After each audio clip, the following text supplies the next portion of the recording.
જય શ્રી કૃષ્ણ, જય જિનેન્દ્ર। આજે હું બનાવી રહી છું કાટલું।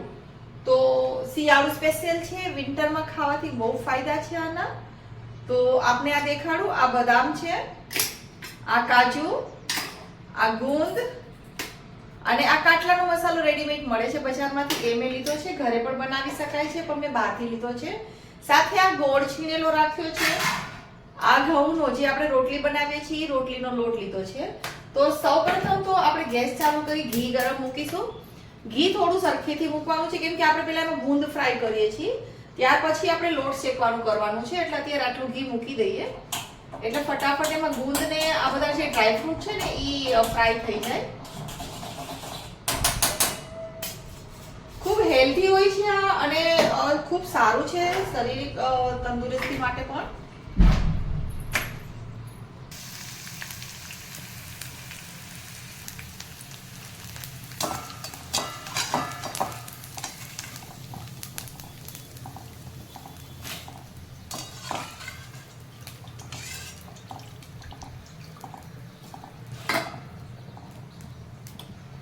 હવે આપણે આ કાજુ ફ્રાય કરવા નાખી દઈશું।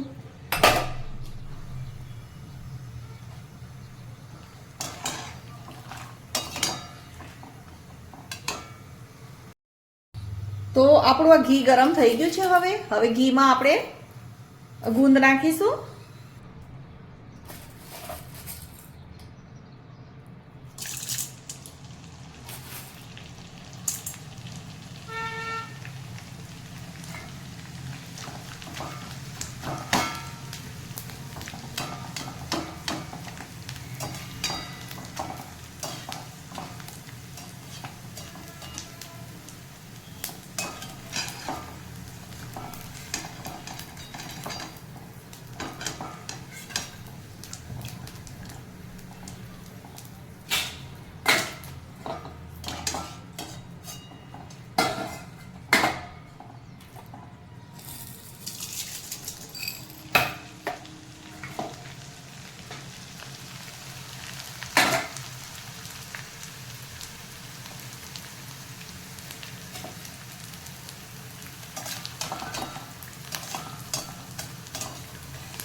સાથે આપણે આ લીધેલી બદામ છે એને પણ ફ્રાય કરી નાખશું। આમ તો ઝીણી ઝીણી સમારીએ તો વધારે સારું લાગે, પણ જ્યારે સમય ના હોય ત્યારે તમે આ રીતે ફ્રાય કરી અને ખાંડની દસ્તાથી થોડી ખાંડી નાખો, કેમ કે આમ તો ખાવાનું જ છે આપણે લોકોને, અને આ બધી વસ્તુ કોઈ પણ રીતે તમે ખાઓ શરીર માટે ખૂબ સારું છે, ગુણકારી છે। તો આ બદામ ફ્રાય કરવા મૂક્યું છે। આ ઘી બળી ગયેલું છે, એટલે બળી ગયું ઇટ મીન્સ કે જ્યારે બદામ ગુંદ કાજુ બધું તળાય ને એટલે આ ઘી છે ને જરાક કાળું પડી જાય। તો આ ઘીને પછી આપણે એ લોટમાં વાપરી શકીએ છીએ કાટલું બનાવવામાં, પણ હું નથી વાપરતી જનરલી। ફ્રેશ ઘી લઈ અને આપણે એનું કાટલું બનાવીશું ને લોટ શેકશું એના અંદર। આ ઘીને પછી પરોઠા થેપલા કે કંઈ પણ મોણ કરવાનું હોય ને, જ્યારે ભાખરી કે કંઈ બનાવતા હોય ત્યારે આપણે એમાં મોણમાં નાખી શકીએ છીએ। આ બદામ ફ્રાય થઈ ગઈ છે, વધારે કડક નથી કરવાની, આટલું જ કરવાનું છે। અને પછી આને આપણે પેલુંમાં રાખી દઈશું, ખાંડની દસ્તાથી ખાંડી નાખશું। ગેસ ચાલુ કર્યો છે, બીજું એક લોયું મૂકી હવે આપણે એમાં ઘી ઉમેરશું।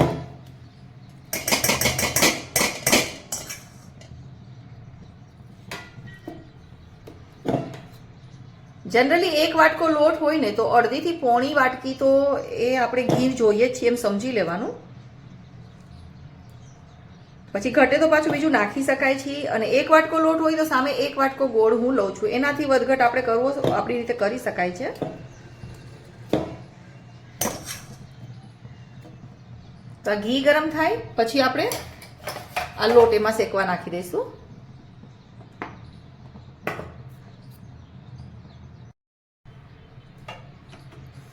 ઘી ગરમ થઈ ગયું છે, હવે એમાં આપણે આ લોટ ઉમેરી દઈશું બધો। બ્રાઉન કલરનો શેકાય પછી ગેસ બંધ કરી આ ગોળ ઉમેરવાનો છે, અને ત્યાર પછી આ બધી જ વસ્તુ નાખી દેવાની છે। કાજુના ટુકડા આપણે આમ જ રાખીશું, બદામનો થોડો ભૂક્કો કરી નાખશું, કચરું ખાંડી નાખશે એટલે એના ટુકડા થઈ જશે ખાંડની દસ્તામાં। અને ત્યારબાદ આપણે આજે રેડીમેડ કાટલું લાવ્યા છીએ, કાટલાનો મસાલો નાખી દઈશું। તો તૈયાર છે આપણું હેલ્ધી કાટલું, અને ખૂબ જ સરસ છે। ચોક્કસથી આપ સૌ ટ્રાય કરજો। અને વિન્ટરમાં તો ખરેખર ખાવું જોઈએ। જે લોકોને કમરનો દુખાવો હોય, પગનો દુખાવો હોય, ગોઠણનો દુખાવો હોય, એમાં બહુ જ ફાયદો કરે છે.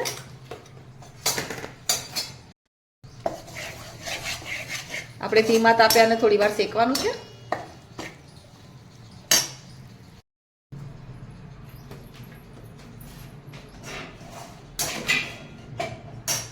ઘી થોડું ઓછું લાગે છે એટલે હજી વધારે નાખી દઉં છું, જેથી છે ને લોટ ફટાફટ શેકાઈ જાય. ઘરનું બનાવેલું ચોખ્ખું ઘી છે.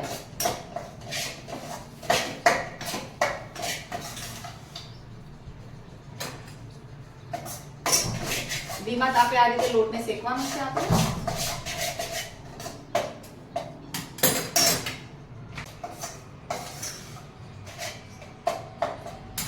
લોટ શેકાઈ રહ્યો છે. હું થોડો કેમેરો આ બાજુ સેટ કરી લઉં તો તમને લોટનો કલર કેવો શેકાયો છે એ તમને જોઈને ખબર પડશે. એકચ્યુઅલી મારી કુકિંગ ચેનલ નથી ને, મને કુકિંગનો સ્પેશિયલ રેસીપી વિડિયો બનાવવો છે ને, એ જરાક અઘરો લાગે છે. લોકો ખબર નહીં કઈ રીતે કેમેરા સેટ કરતા હશે, કે એનું કુકિંગ પણ દેખાય, પોતે પણ વાતો કરતા હોય સંભળાય. મેં માઇક પણ હજી નથી લીધો. સાથે સાથે જે કહેવાય ને કે પોતે પણ દેખાતા હોય ને લોકોની સાથે વાતો કરતા હોય, હવે એ કેમેરો કેમ સેટ થાય ને હજી હું હવે શીખું છું. એટલે જનરલી મારા પ્રોગ્રામ બધા બહારના હોય, વ્લોગિંગના, ટ્રાવેલના એવા બધા હોય છે. અને સાથે સાથે એવું કહેવાય ને કે સ્ટેજ પ્રોગ્રામમાં એના બધા વિડીયો હું બનાવતી હોય ને, તો આ બધું જરાક ઓછું કેમેરામાં સેટ કરતા આવડે છે. ઘણી વેરાયટી, પણ બધાને દેખાડવી કઈ રીતે વેરાયટી બનાવીને એ નથી સમજ પડતી. એનીવેઝ હું હવે કેમેરો આમાં સેટ કરું છું, જેથી તમને ખબર પડે કે આ લોટનો કલર કેવો લાગે છે અને ક્યારે આપણે ગેસ બંધ કરવો એ આપણે સમજ પડે. એના હાટુ થઈને હું કેમેરો આમાં હવે સેટ કરું છું.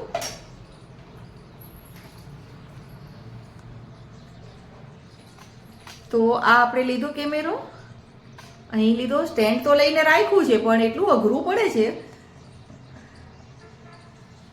ઓકે ફાઇન, હવે બરાબર છે. ઓલમોસ્ટ બ્રાઉન કલરનો શેકાઈ જવા આવ્યો છે, આપ જોઈ શકો છો. હજી પણ થોડું એને વધારે શેકશું આપણે, 5 મિનિટ જેવું ધીમા તાપે એને શેકશું આપણે.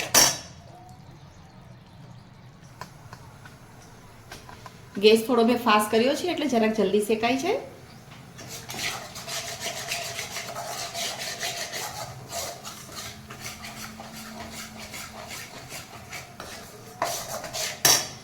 અને ગુંદને પણ છે ને થોડું આપણે આવી રીતે ક્રશ કરી નાખશું, એટલે આખો ગુંદ છે ને ખાવામાં મજા ના આવે, એટલે થોડું ગુંદને ક્રશ કરી નાખશું. એ દરમિયાન હું આને ખાંડની દસ્તો કરી નાખું એટલે એનો પણ ભૂકો થઈ જાય, એટલે કચરું વટાઈ જાય. બદામ પણ એટલે સુધારવાની જરૂર નથી એને.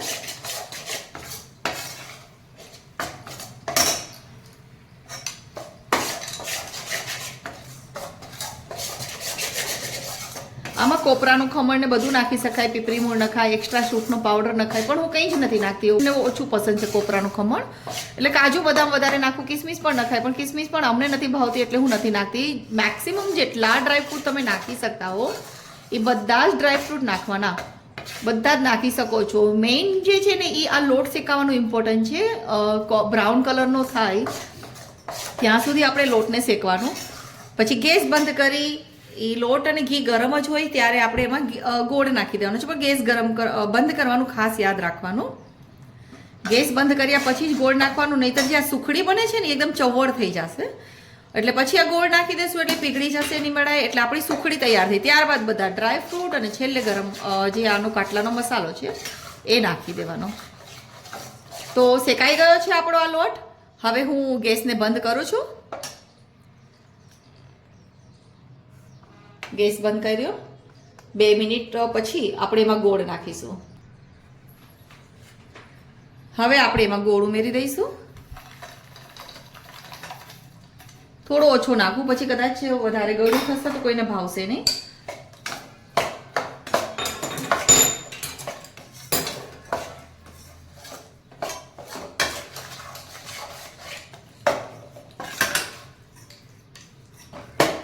ગરમ લોટ છે એટલે ગોળ હમણાં જ થોડી વારમાં પીગળી જશે. આ આપણી સુખડી તૈયાર છે. ગરમ ગરમ સુખડી મવડીની તો બહુ જ સરસ પ્રસાદ હોય છે. લોકોએ જેને ખાધી હશે એને ખબર જ હશે. તો હવે આપણે એના અંદર આપ જોઈ શકો છો કે ગોળ ઓગળી ગયો છે. હવે આપણે એના અંદર જે ડ્રાયફ્રૂટ કરીને રાખ્યા છે, આ કાજુ શેકેલા રાખ્યા છે, આ બદામ રાખી છે ભૂકો કરીને, એ આપણે ઉમેરી દઈશું.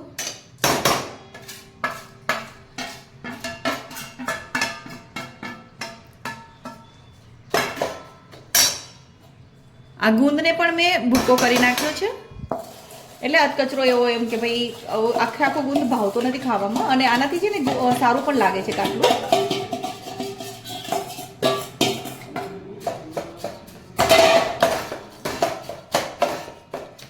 હવે આપણે એમાં ઉમેરી દઈશું કાટલાનો મસાલો, જે આપણે રેડીમેડ લીધો છે. જનરલી એવી રીતે માપ હોય કે 1 વાટકો લોટ હોય ને તો સામે ઘણા લોકો અડધો વાટકો કાટલાનો મસાલો નાખે, 1 વાટકો પણ નાખી શકે છે, જેનો ટેસ્ટ. અમે 1 વાટકો લોટ હતો તો સામે 1-2 ચમચા કાટલાનો મસાલો નાખ્યો છે. હવે આ રીતે એને સરખેથી હલાવી લઈએ, મિક્સ કરી દઈએ બધું, પછી થાળીમાં પાથરી દેવાનું છે.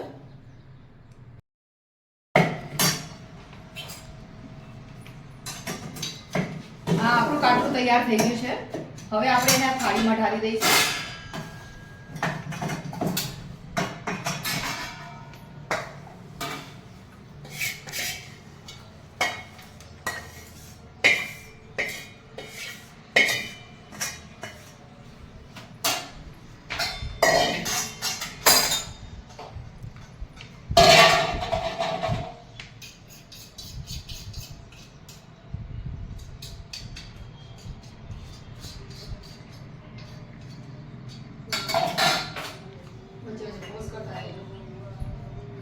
હવે આ રીતે વાટકો લઈ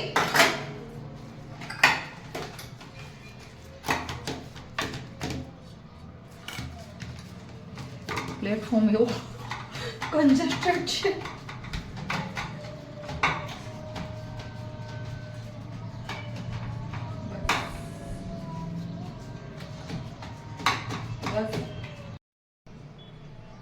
તો તૈયાર છે આપણું આ કાટલું.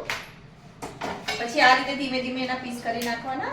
ગરમ હોય ત્યારે થોડું પીસ કરીને આ રીતે રાખી દેવાનું.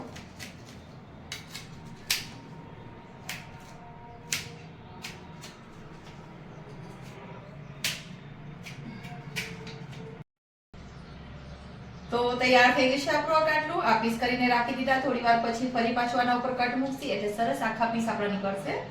તો સૌથી પહેલા ભગવાનને ધરી દઈશું અને પછી અમે ખાશું. કહેવાય છે ને કે કોઈ પણ મીઠાઈ બનાવો ને તો ગણપતિને પહેલા યાદ કરવાના, એટલે આપની મીઠાઈ સરસ જ બને છે. તો આપ ચોક્કસથી ટ્રાય કરજો. શિયાળુ સ્પેશિયલ કાટલું.